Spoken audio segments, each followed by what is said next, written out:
Hello everyone, कैसे हैं आप सब। मेरा नाम वैभव कौशिक है और आज हम बात करेंगे टेस्ट नंबर 4 की। हमने अभी तक 3 टेस्ट लगा लिए हैं, वो आपके एग्ज़ाम यूपी आरओ एआरओ 2024-25 के लिए हैं, जिसमें हम लोग मिक्स क्वेश्चन रखे हुए हैं।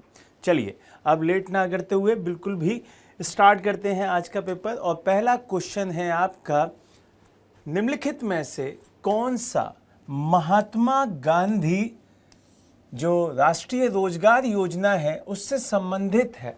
आपको बताना है इन पॉइंट्स में से कौन सा पॉइंट आपके महात्मा गांधी राष्ट्रीय रोजगार योजना से संबंध रखता है और उनमें से आपको सही उत्तर का चयन करना है। चलिए स्टार्ट करते हैं भाई चयन करना। इस योजना के अंतर्गत हर ग्रामीण परिवार के सक्षम और इच्छुक व्यक्ति को वर्ष में न्यूनतम 100 दिनों का, कितने दिनों का ये याद रखना, ये दिन बहुत इंपॉर्टेंट हो जाते हैं, ध्यान से पढ़ने हैं। न्यूनतम 100 दिनों तक का काम दिया जाता है। पहला पॉइंट तो ये हो गया कि भाई मिनिमम 100 दिन का काम देंगे। दूसरा, इस योजना के तहत काम करने की जो जगह है वो मजदूर के घर से 10 किलोमीटर, अब ये डिस्टेंस भी इंपॉर्टेंट है, ये भी पता होनी चाहिए कि भाई 10 किलोमीटर के अंतर्गत जितनी भी आपको काम मिलेगी वो इतनी ही डिस्टेंस के अंदर अंदर मिल जाएगी, इससे अधिक नहीं होनी चाहिए। अब जो ऑप्शंस दे रखे हैं वो क्या दे रखे हैं, 1 और 2 दोनों, ना तो 1 ना ही 2, केवल 1 और केवल 2। अब आप लोगों को अगर इस पूरी स्कीम के बारे में, इस पूरी योजना के बारे में, जिसका नाम इंग्लिश में क्या है, Mahatma Gandhi national employment scheme, अब इसके बारे में अगर आपको अच्छे से पता होता तो यहां पे आंसर आप सही दे देते। क्यों? क्योंकि ये जो पहला पॉइंट है कि भाई 100 दिनों के लिए इसमें रोजगार दिया जाएगा। कितने दिनों के लिए? 100 दिनों के लिए मिनिमम रोजगार दिया जाएगा। न्यूनतम 100 दिन तो इसमें फिक्स्ड है, तो पहला पॉइंट तो क्लियर है कि हाँ भाई ये तो सही है। अगर यहां पे आप डिस्टेंस भी पता कर लिए होते तो ये आंसर भी आपको पता हो जाता। क्यों? क्योंकि यहां पे 10 किलोमीटर नहीं है, यहां 5 किलोमीटर के अंदर होना चाहिए। कितना होना चाहिए? 5 किलोमीटर। तो ये पॉइंट गलत हो गया, तो केवल एक सही होता। क्या? केवल एक सही। तो यहां पे तो ये गलत, ये गलत, ये गलत। आंसर कौन सा हुआ? बी ऑप्शन इसका सही आंसर हो गया। तो चलिए चेक कर लेते हैं कि कौन सा आंसर सही है। देखिए, आपको नरेगा नाम पता होना चाहिए कि राष्ट्रीय रोजगार गारंटी योजना, नरेगा कहते हैं अब इसको, कि इसकी जो शुभारंभ हुई थी, जो इसकी स्टार्टिंग हुई है, ये स्टार्ट कब हुआ है? 2006 में ये स्टार्ट हुआ है। कहाँ से? आंध्र प्रदेश से। और वहाँ पर आपको जिले के अंतर्गत नहीं जाना है, उसमें बहुत डेप्थ में हो जाएगा। वैसे नाम लिखा हुआ है, अनंतपुर जिले में ये स्टार्ट हुआ था। गांव भी लिखा हुआ है, मंदनापल्ली गांव था। वहां पे पीएम सर ने ये क्या किया था? स्टार्ट किया था। क्लियर हुई ये बात? अब यहां पे जो इसका एम है वो ग्रामीण बेरोजगारों को आप रोजगार दे रहे हैं इस पूरी स्कीम के तहत। अब यहां पर आपको 5 किलोमीटर की डिस्टेंस याद रखनी है, 100 दिन का पूरा रोजगार याद रखना है। तो ये सारी चीजें आपके लिए इंपॉर्टेंट हो जाती हैं। क्लियर है? तो पहले का आंसर बी ऑप्शन, केवल एक सही। दूसरा क्वेश्चन क्या कह रहा है? नीचे दिए गए कथन दिए गए हैं, उसमें एक अभिकथन है और दूसरा कारण है। इस पे आपको नजर डालनी है और फिर बताना है कि कौन सा किसके साथ रिलेट करता है या नहीं करता है। काल ऋण, जिसे हम कहते हैं क्या इंग्लिश में, जिसे लिक्विडिटी ऑफ टाइम लोन, क्या कहते हैं काल ऋण को? आपका टाइम लोन। अब उसकी तरलता नकदी के ही समान होती है। ये तो क्या है? स्टेटमेंट है। अब कारण क्या है? ये ऋण अत्यंत ही अल्प अवधि के लिए उपलब्ध होते हैं। तो अगर आप इस पूरे सेगमेंट से जो आपका टाइम लोन होता है, अगर उसकी लिक्विडिटी के रूल्स वगैरह पढ़े होंगे तो ये चीज पता है कि हाँ भाई ये तो स्टेटमेंट सही है, उसी के समान होती है और उसके साथ साथ ये बात इसको फुलफिल भी करती है। तो ए और आर दोनों सही हैं उसके साथ साथ RA की सही व्याख्या भी करता है। तो ये सी ऑप्शन यहां पे हमारा सही आंसर हो जाएगा। क्या हो जाएगा? C option. अगर हम इसके बारे में भी बात करें तो सी ऑप्शन एकदम सही आंसर है। क्यों? क्योंकि ये जो पॉइंट्स दे रखे हैं, अगर आपने कभी ध्यान दिया होगा इन पॉइंट्स पे, तो ये बहुत क्लियर कर देते हैं जो आपका कार ऋण है अत्यंत ही शॉर्ट टर्म के लिए होता है। कितने? बहुत ही शॉर्ट टर्म के लिए होता है। इसीलिए इसकी जो तरलता है, जो इसकी लिक्विडिटी है, वो नकदी के समान होती है। और एक आपको ध्यान रखना है, मार्केट होता है कॉल मनी मार्केट।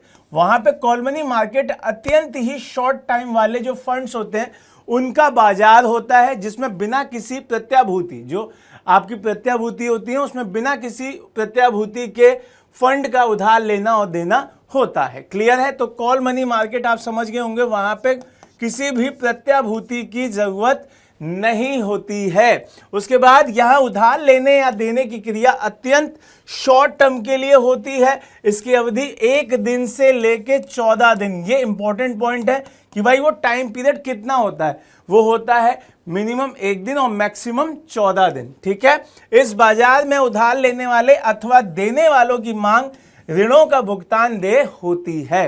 ये बात आपको क्लियर हो गई होगी कि इसका टाइम पीरियड क्या होता है, 1 से 14 दिन होता है, बहुत ही शॉर्ट टाइम के लिए होती है और यहां पे किसी भी प्रत्याभूति की जरूरत नहीं होती है। चलिए अगले क्वेश्चन पे चलते हैं। अगला क्वेश्चन भी सेम उसी पैटर्न पे है और ये भी इंपॉर्टेंट क्वेश्चन है। क्या बोल रहा है? एडहॉक ट्रेजरी बिल्स की जो हीनार्थ प्रबंधन है उसको एक अस्त्र के रूप में जाना जाता है। बिल्कुल सही बात है ये तो, है ना, कि जो एडहॉक ट्रेजरी बिल्स होते हैं उनको हम किस तरीके से यूज करते हैं, उसे लिवरेज मैनेजमेंट के तहत पूरा का पूरा मैनेज किया जाता है। इनके निर्गमित होने के साथ ही रिजर्व बैंक की संपत्ति बढ़ जाती है। ये भी बात सही है कि भाई जो आपकी RBI है उसकी क्या बढ़ जाती है, उसकी संपत्ति बढ़ जाती है। कब? जब ये निर्गमित हो जाते हैं। तो ये दोनों पॉइंट एक दूसरे के साथ रिलेट करते हैं। तो इसका मतलब 1 और 2 दोनों सही हैं और इसकी सही व्याख्या भी करता है। तो ये कहां पे मिलेगा? ये सी पॉइंट में ही मिलेगा कि ए और आर दोनों सत्य हैं, आर ए की सही व्याख्या करता है। ये चीज आपको ध्यान रखनी है। तो सी पॉइंट यहां पे भी सही हो जाएगा।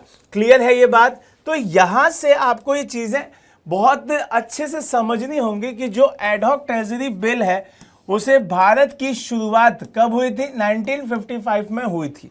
ये RBI के नाम से ही क्या होते हैं? निर्गमित होते हैं तथा इसमें सरकार की अत्यंत ही अस्थायी, मतलब बिल्कुल भी परमानेंट नहीं है, वो फंड संबंधी आवश्यकताओं की पूर्ति के लिए इसे निर्गमित किया जाता है। इसका प्रत्यक्ष तथा तत्काल मौद्रीकरण हो सकता है क्योंकि इसके निर्गमित होने के साथ ही RBI की जो संपत्ति है वो बढ़ जाती है और अंशंगी रूप से मुद्रा दायित्व में भी बढ़ोतरी होती है। ये क्लियर होना चाहिए आपको। ठीक है? चलिए अब बात करते हैं अगले क्वेश्चन की और क्वेश्चन नंबर 4 की। क्वेश्चन नंबर 4 क्या कह रहा है? आज के सेगमेंट में ये जान लीजिए, आज के सेगमेंट में हमारे पास इकोनॉमिक्स से बहुत सारे क्वेश्चंस हैं क्योंकि ये पूरे के पूरा टेस्ट इकोनॉमिक्स बेस्ड था। तो ये चीज आपको ध्यान रखनी थी। देखिए, रिजर्व बैंक पत्र मुद्रा का निर्गमन जनता के लिए करता है। एक पॉइंट आपका हुआ कि जो RBI है वो क्या करता है? वो आपके पत्र मुद्रा का, किसका? आपके पेपर करेंसी का जो निर्गमन है वो किसके लिए करता है? पब्लिक के लिए करता है। किसके लिए करता है भाई? पब्लिक के लिए करता है। ठीक है, ये बात हम समझ गए कि ये क्या कहना चाह रहा है। तो दूसरी बात पे कहते हैं, दूसरी बात कि जो पेपर करेंसी होती है उसके निर्गमन से सर्जित देयता अंतिम रूप से सरकार की होती है। ये पॉइंट तो हमें पता है कि ये पॉइंट तो भाई बिल्कुल सही है।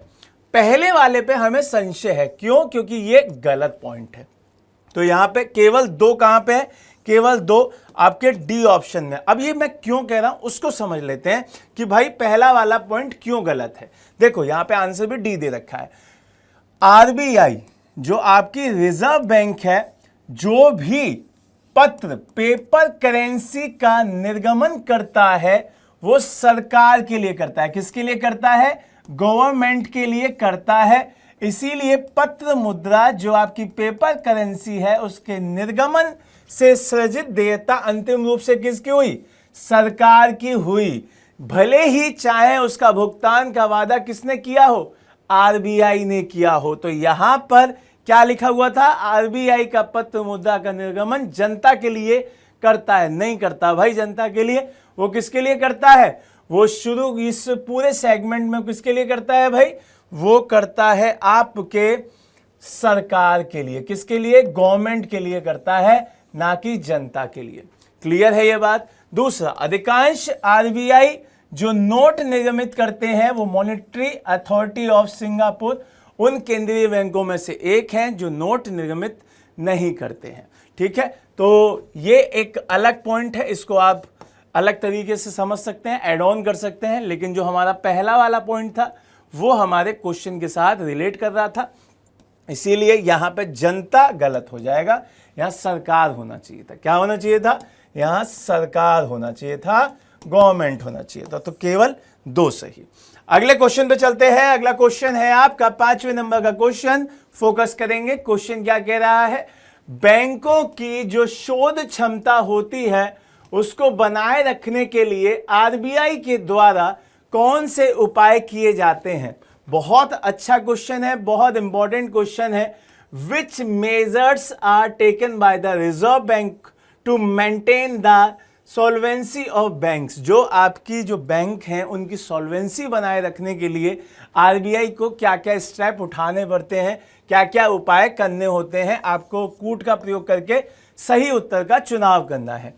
नगद कोष अनुपात, नगद जमा अनुपात, वैधानिक तरलता अनुपात, बैंकों के द्वारा पूंजी पर्याप्तता अनुपात बनाए रखने पर बल। अब यहां से अगर हिंदी में नहीं समझ में आ रहा तो यहां से इंग्लिश में आप समझ सकते हैं। CRR, CDPR, SLR, ये टर्म आपने पढ़ी होंगी। अगर ये फुल फॉर्म ना पढ़ी हो तो ये तो जरूर पढ़ी होंगी। और आपको maintaining the capital adequacy ratio by banks, तो ये टर्म्स आपने जरूर पढ़ी होंगी कि भाई CLR क्या है, आपका CDR क्या है, CRR क्या है, आपका SLR क्या है, ये जरूर पढ़ा होगा। आपको यही बताना है कि भाई वो कौन सी चीजें हैं जिसके हिसाब से आपकी आरबीआई बैंकों की, किसकी? बैंकों की सॉल्वेंसी को बढ़िया से बचा के रख ले जाता है। तो ये चारों ही हैं। क्या है? ये चारों ही हैं। तो ऑप्शन नंबर डी 1, 2, 3, 4 बिल्कुल सही है। ये चारों ही यहाँ पे फुलफिल होती हैं। और चीज़ें आपको समझनी होंगी कि भाई इसके अलावा भी बहुत सारी चीज़ें हैं जिसको हमारी बैंक की जो रेपुटेशन है, जो शोध क्षमता है, उसको बढ़िया से बनाए रखने के लिए आरबीआई यूज़ करता है। जैसे मैंने यहाँ पे ये तो पॉइंट्स बता ही दिए, उसके अलावा भी बहुत सारी चीज़ें हैं जो आपको ध्यान रखनी होती हैं कि बैंकों की शोध क्षमता बनाने के लिए आपका जो आरबीआई है, जो केंद्रीय बैंक है, उसकी प्राथमिक जो दायित्व है, क्योंकि वही सबका क्या है, माई बाप तो वही है भाई, है ना। उन सारी बैंकों का माँ बाप तो वही है, क्योंकि बैंकिंग प्रणाली की जो सफलता पे विश्वास है वो उस पर आधारित होता है। ठीक है, तो ये सारी चीज़ें आपको समझनी होंगी। अगले क्वेश्चन पे चलते हैं। ये भी बहुत बहुत अच्छा क्वेश्चन है, इंपॉर्टेंट क्वेश्चन है। हिंदू वृद्धि दर के संदर्भ में निम्नलिखित कथनों पर विचार करें। आपको विचार करना है किस पे? हिंदू वृद्धि दर, जिसको हम हिंदू ग्रोथ रेट कहते हैं। क्या कहते हैं? Hindu growth rate. उसके ऊपर हमें क्या करना है? विचार करना है और सही उत्तर का चुनाव करना है। यह भारतीय अर्थव्यवस्था की वास्तविक वृद्धि दर से संबंधित है। दूसरा, यह वर्ष 1991 में, कब? 1991 में हिंदू वृद्धि दर 4 से 5% के बीच में रहा करती थी। यह आपको बताना है कि भाई 1991 में। तो केवल एक सही, केवल 2 सही, ना तो 1 ना 2, 1 और 2 दोनों सही। तो आपको इस पूरे सेगमेंट में ध्यान देना होगा कि आपका ये जो पॉइंट है कि it is related to the real growth rate of the Indian economy, ये बिल्कुल सही है, क्योंकि आपको ये चीज याद रखनी है कि हिंदू वृद्धि दर ही मेन वृद्धि दर को बताता था, वास्तविक वृद्धि दर को बताता था। तो पहला पॉइंट क्लियर है और दूसरा पॉइंट भी आपका सही है। तो यहां पर 1 और 2 दोनों, इसका मतलब यहां भी ऑप्शन नंबर डी ही आएगा। तो इस पूरे सेगमेंट को आपको ध्यान रखना है, लेकिन ये अब नहीं चलता है, अब ये काम में नहीं है, उस वक्त काम में हुआ करता था, अभी ये वर्किंग में नहीं है। ठीक है, चलिए अगले क्वेश्चन में चलते हैं। अगला क्वेश्चन क्या कह रहा है, 7वां क्वेश्चन है, निम्नलिखित में से किस वर्ग की जनसंख्या को कार्यकारी जनसंख्या कहा जाता है। एक अच्छा क्वेश्चन कि भाई कार्यकारी जनसंख्या किसे कहा जाता है। 0 से 15, 15 से 30, 15 से 60, 25 से 60। आपको इस पूरे सेगमेंट में बताना है कि वो कौन सी ऐसी गैप, मतलब आपका ग्रुप है जिसको हम क्या कहते हैं, जिसको हम आपकी उस कैटेगरी में रखते हैं जो वर्किंग पॉपुलेशन का बताती है। तो आप सभी को पता है कि बहुत सारे लोग 15 की एज में भी जॉब करने लगते हैं और कब तक करते हैं, 60 तक करते हैं। ठीक है, तो ये वाला जो सी वाला क्लॉज रखा गया है यहाँ पे, ये बिल्कुल सही है। क्यों? क्योंकि 30 में तो बहुत ही कम लोग रिटायरमेंट लेते हैं, तो ये तो घट जाएगा, यहाँ पे है नहीं। यहाँ पे 25 की जगह 18 में भी बहुत सारे लोग की जॉब लग जाती है, 21 में भी बहुत सारे लोगों की जॉब लग जाती है।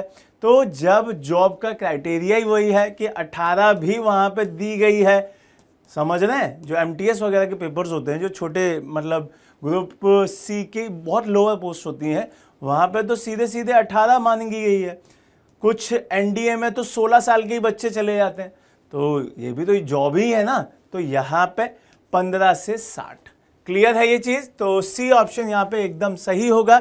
अगले क्वेश्चन पे चलें तो थोड़ा सा इसके बारे में देख लें और क्या कह रहा है ये उसी पॉइंट को क्लासिफाई किया है इसने। बाकी का चलते हैं अगले क्वेश्चन पे। अगला क्वेश्चन क्या है आपका, योजना के साथ है। ये योजना आयोग आपको पता ही था, अब काम नहीं करता, इसकी जगह अब नीति आयोग काम करता है। तो नीति आयोग से पहले जो योजना आयोग काम करता था, वहां से हमेशा क्वेश्चन आते हैं और आते रहेंगे। चलिए अब क्या कह रहा है, 12वीं पंचवर्षीय योजना में ऊर्जा क्षेत्र के साथ अवसंरचना क्षेत्र के विकास पर बल दिया गया। अच्छी बात है भाई, बल दिया गया, तो हम अब इस पर क्या क्या काम कर सकते हैं। तो गुणवत्तापूर्वक अगर अवसंरचना की उपलब्धता उच्च वृद्धि बनाए रखने के लिए आवश्यक होती है। अच्छा, ये भी बात सही है, तो ये तो पॉइंट सही है। अब ये पॉइंट इसको फुलफिल भी कर रहा है, क्योंकि ये भी पॉइंट सही था कि 12वीं पंचवर्षीय योजना में ऊर्जा क्षेत्र को, किसको, एनर्जी सेक्टर को, हमने उसके साथ साथ आपके जो अवसंरचना क्षेत्र है, जो इंफ्रास्ट्रक्चर सेक्टर था, उसमें बढ़ोतरी करने के लिए, उसमें और ज़्यादा बूस्टअप देने के लिए काम किया था। कब? हमारी 12th जो आपकी पंचवर्षीय योजना थी उसमें। यहां से अगर दोनों सही हैं और दोनों ही एक दूसरे को फुलफिल करते हैं तो सी ऑप्शन, एक और आर सत्य हैं, आर एक ही सही व्याख्या करता है। तो सी ऑप्शन आपको ध्यान रखना है और याद भी कर लेना है। चलिए अगले क्वेश्चन पे चलते हैं। अगला क्वेश्चन क्या कह रहा है, अगला क्वेश्चन आपका, ये तो सी ऑप्शन बता ही दिया। अगला क्वेश्चन, चलिए, निम्नलिखित में से किसके लिए मुद्रास्फीति सर्वाधिक लाभकारी होती है। आपको बताना है कि इन चारों में से कौन सी ऐसी चीज है जिसमें सबसे ज्यादा बेनिफिशियल क्या होती है, इन्फ्लेशन होती है। मुद्रास्फीति सबसे ज्यादा फायदेमंद किसके लिए होती है, आपको बताना है। उपभोक्ता के लिए, जिसको हम कंज्यूमर कहते हैं, उत्पादक के लिए, निश्चित वेतन वाले व्यक्तियों के लिए, या बचत खाता अकाउंट रखने वाले व्यक्तियों के लिए। आपको बताना है कि जो इन्फ्लेशन है वो किस सेक्टर के लोगों के लिए सबसे ज़्यादा फायदेमंद है। तो यहाँ पर अगर आपने कभी देखा होगा तो वो उत्पादक के लिए, किसके लिए, उत्पादक के लिए, जो उत्पादन कर रहा है, जो प्रोड्यूसर है, उसके लिए सबसे ज़्यादा फायदेमंद होती है। तो इसका मतलब बी ऑप्शन तो यहाँ पे आप सबने पढ़ लिया होगा, क्योंकि सबसे बेसिक चीज़ यही आती है कि भाई कैसे।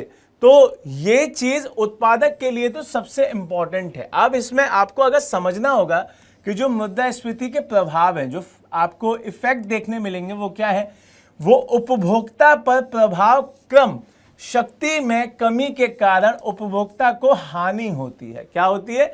उसको हानि होती है। और लाभ किसको होता है? उत्पादक को होता है लाभ। तो यहां पे अगर इस क्वेश्चन में हानि पूछी जाती कि सर्वाधिक हानि किसे होती, यहां पे अगर हानि बोलता तो हानि किसे होती भाई? हानि होती उपभोक्ता को। तो ये चीज आपको ध्यान रखनी है कि भाई हानि किसे होती? हानि होती है आपके उपभोक्ता को। क्लियर है ये चीज? तो यहां पे ये आपको याद रखना। अब इसका मतलब बी ऑप्शन इसका सही है, आपका उत्पादक। आज का लास्ट क्वेश्चन, ये भी स्टेटमेंट वाला है और आपको इसको बढ़िया से समझना है और आंसर देना है। क्वेश्चन क्या है? मुद्रा संकुचन या आपका विस्फीति देश में मंदी की स्थिति उत्पन्न करती है, जबकि मुद्रा अपस्फीति कीमत स्तर को सामान्य अवस्था में लाने के लिए जानी जाती है। कारण क्या है? मुद्रा विस्फीति के अंतर्गत वे सब क्रियाएं, नीतियां एवं उपाय किए जाते हैं जो मुद्रास्फीति के वेग को रोकने के लिए किए जाने चाहिए। अब इसका आंसर आप मुझे कमेंट बॉक्स में बताइएगा। और इस पर, अरे ये तो आंसर बता ही दिया मैंने। चलो अब तो ये ए ऑप्शन हो ही गया। अगली बार से हम लोग क्या करेंगे? हम लोग एक क्वेश्चन छोड़ा करेंगे जिससे कि आप उसका आंसर कमेंट बॉक्स में मुझे बताएं और मुझे भी लगे कि हाँ आप लोग इस बढ़िया सीरीज का फ़ायदा उठा रहे हैं और इसको बढ़िया से पढ़ रहे हैं। ठीक है, हम कल फिर मिलेंगे एक नए सेगमेंट के साथ। पढ़ते रहिए। जय हिंद, जय भारत।